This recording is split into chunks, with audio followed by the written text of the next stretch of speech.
The world is racing toward a cleaner energy future.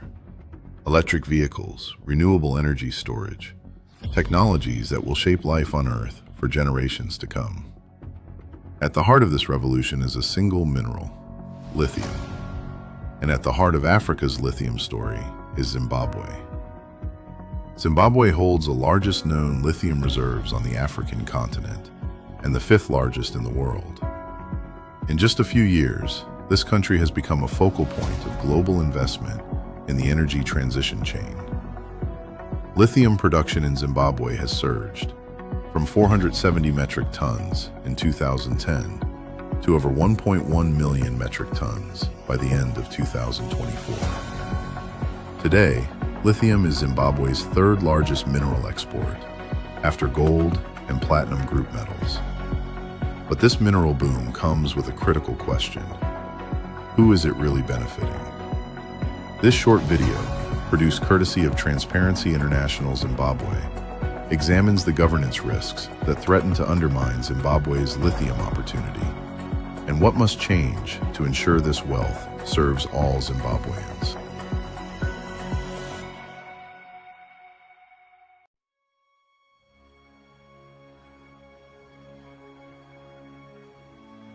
Since 2022, a single trend has defined Zimbabwe's lithium sector. Chinese companies have come to dominate it, almost entirely. According to the research, all currently operational lithium mines in Zimbabwe are controlled by Chinese investors. Zhejiang Huayu Cobalt, the world's largest cobalt producer, acquired the Arcadia lithium mine for $422 million, then invested a further $300 million to build a processing plant.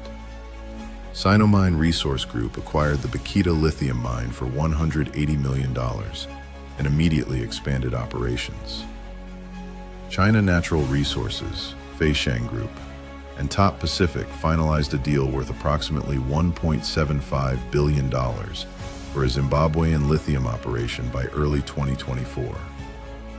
These investments reflect Zimbabwe's 2003 Look East policy, a strategic pivot toward China and Russia in the wake of international isolation. Today, that policy continues to shape Zimbabwe's mining landscape. While foreign investment offers opportunities for economic growth and infrastructure, the speed and scale of these deals have raised urgent questions about transparency, community rights, and whether Zimbabwe is capturing a fair share of the value being extracted from its soil. Lithium exports to China rose nearly five-fold in just 12 months, reaching approximately 177,000 tons in the 3 months leading to November 2023 alone. The scale of this growth demands governance equal to the opportunity.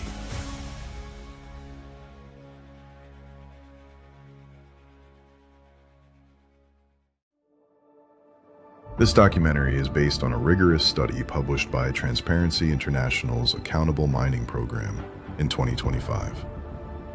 The researchers conducted stakeholder interviews with government officials, mining company representatives, community leaders, and civil society actors. They undertook site visits to key lithium mining areas and reviewed Zimbabwe's legal and regulatory framework in detail. What they found was a sector with enormous potential and significant governance risks that threaten to undermine it. Priority risk number 1. No clear timelines in mining rights processes. Priority risk number 2. Political interference in licensing. Priority risk number 3. Compromised community participation. Priority risk number 4. Undisclosed environmental assessments.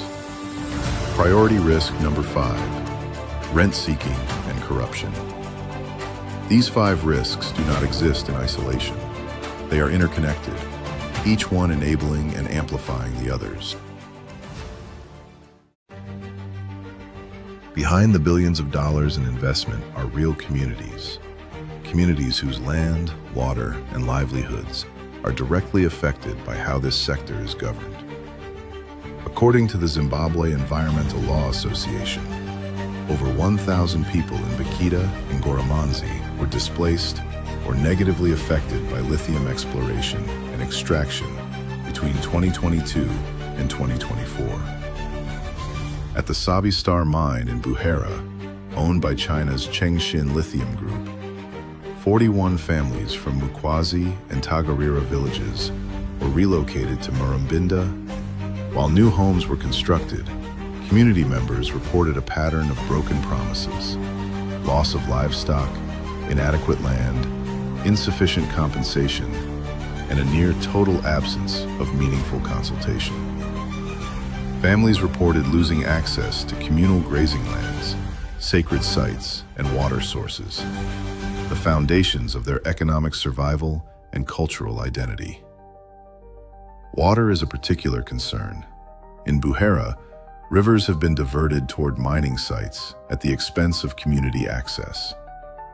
In Bakita, community members raised concerns about water contamination and dust emissions after Chinese company Sinomine took over Bakita Minerals, yet found it nearly impossible to access environmental reports or file formal complaints. Not all companies have behaved the same way. At the Zulu Lithium project in Fort Rickson, Premier African Minerals adopted a more community-centered approach, providing relocated families with 4-room houses, farming land, monthly allowances, and educational support for children through to tertiary level. This stands as evidence that responsible investment is possible. The contrast reveals the gap between what is legally required and what is actually practiced.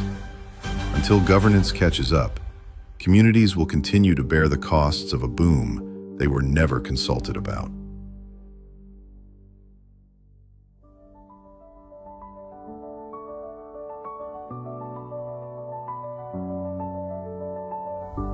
The expansion of Zimbabwe's lithium sector has come at a significant environmental cost. Open-pit mining operations have resulted in widespread deforestation, soil erosion, and water contamination, particularly in the districts of Buhera, Bakita, and Goramunzi.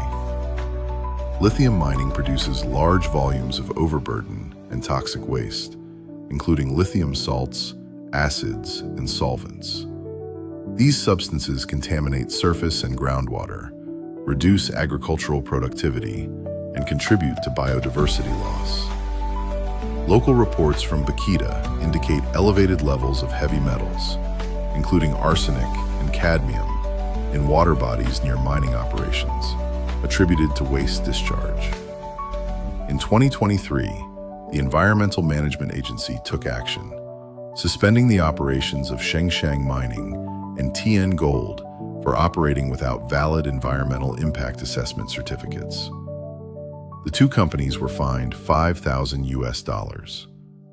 Civil society organizations have pointed out that this penalty is wholly inadequate as a deterrent, particularly for multi-million-dollar operations. The result is a sector where the cost of breaking the rules is far lower than the cost of following them. Beyond the legal violations, the research found evidence that community consultation processes required under Zimbabwe's Environmental Management Act have in many cases been either ignored or manipulated, further undermining environmental justice. And there is a darker dimension still. The export ban on raw lithium, introduced in December 2022 to promote local beneficiation, triggered an illegal smuggling trade. Lithium ore is being transported through porous border posts, including Forbes and Yamapanda, and exported through Mozambique's Beira port.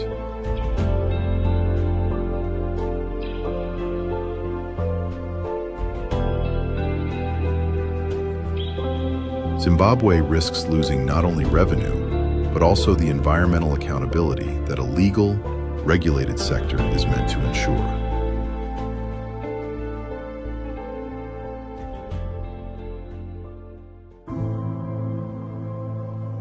Zimbabwe's mining sector is governed primarily by the Mines and Minerals Act, originally enacted in 1961.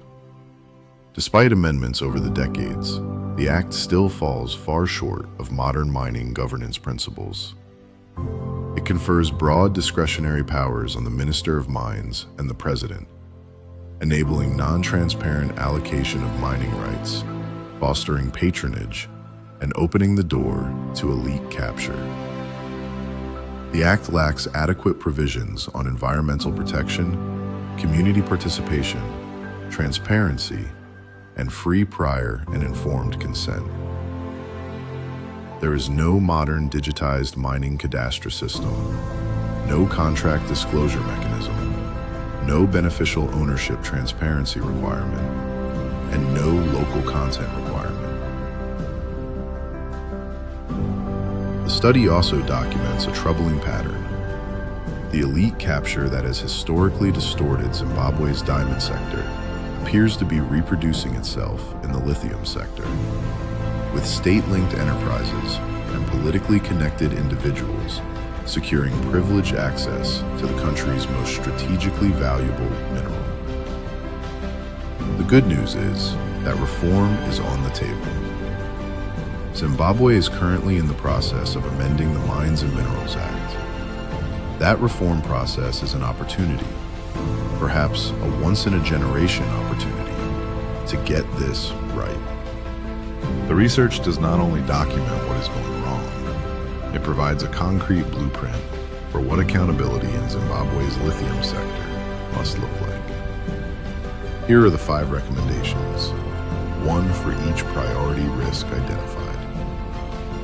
Number 1, establish clear timelines and transparent procedures. Number 2, insulate licensing from political interference. Number 3, guarantee community participation and benefit. Number 4, make environmental information public and enforceable. Number 5, crack down on corruption and rent-seeking. These recommendations are not aspirational, they are actionable, and many can be implemented within the current reform process that is already underway.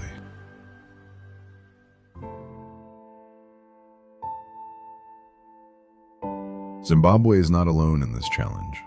Across Africa, countries rich in critical minerals face the same fundamental question. Will the global energy transition deepen existing inequalities? Or can it be a catalyst for genuine development? The answer depends, in large part, on governance. When communities are consulted and compensated fairly, when licenses are awarded on merit and contracts are disclosed publicly, when environmental assessments are honest, enforceable, and accessible, then the energy transition can deliver for the people on whose land it depends. Zimbabwe has the resources, it has the talent, and now it has a research base produced by Transparency International's Accountable Mining Program that identifies exactly where the system is failing and exactly how to fix it. The question is whether those with the power to act, in government, in industry, and in international investment communities, will choose accountability over convenience.